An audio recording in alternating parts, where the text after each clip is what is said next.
पोराचे मायबाप आले नाहीत का? जर पोराला पोरगी आवडली तर त्याचे आई वडील, ते मामा ते बघायला येतील. हे माझी बायको आणि हा मुलगा नसून आहे. बरं, मी काही मुलाला प्रश्न विचारतो.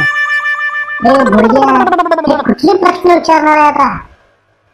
हा, तुमचं नाव, वय काय? माझं नाव पिंट्या, 25 वर्ष वय आहे, अजून नावात करकरीत आहो. अच्छा अच्छा, ठीक आहे. बरं, मी काय म्हणतो, तुमचं शिक्षण किती झालेलं आहे? मी मास्टर केलेलं आहे. वहिनी, मास्टर काय असते? कुठे नोकरी लागली का नाही अजून? काय नोकरीचा प्रयत्न चालू आहे. आणि नोकरी करते मुंबईला, महिन्याला 20,000 रुपये पगार भेटते. बाकी आपल्याकडे बाकी सगळं बिझनेस वगैरे चालू आहे. बाकी मस्त आहे, मजे सगळं. कुठलं व्यसन दारूचं वगैरे? अहो, मला सुपारीच्या खांडकाचं व्यसन नाही. तुमच्या बायकोकडून तुमची कोणती अपेक्षा आहे? 2-3 लेकरं दे, बस झालं.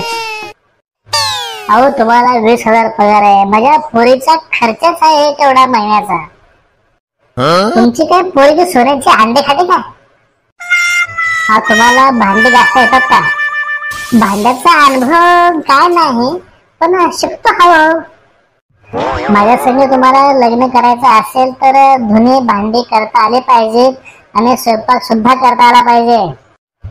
मग तुझ्याशी लग्न फक्त लेकरं काढण्यासाठी करायचंय का? हो पाहुणं, मला पोरीशी एकट्यामध्ये बोलायचंय. फक्त एकट्यामध्ये बोलूनच परत या. मला मुलगी आवडलेली आहे. तुम्हाला आमचं पिंट्या आवडलाय का? तुमचं नातू चांगलं आहे, पण जरा सगळ्या गोष्टीचा बघायला विचार करून. शेती बाडी, घरदार. आता आमची काय अजून पाहुणे आले नाहीत. आम्ही सगळ्याला घेऊन घरी बघायला येतो. तुमच्या मुलीला आजी वगैरे कोण नाही का? तुम्हाला पटवायचे का?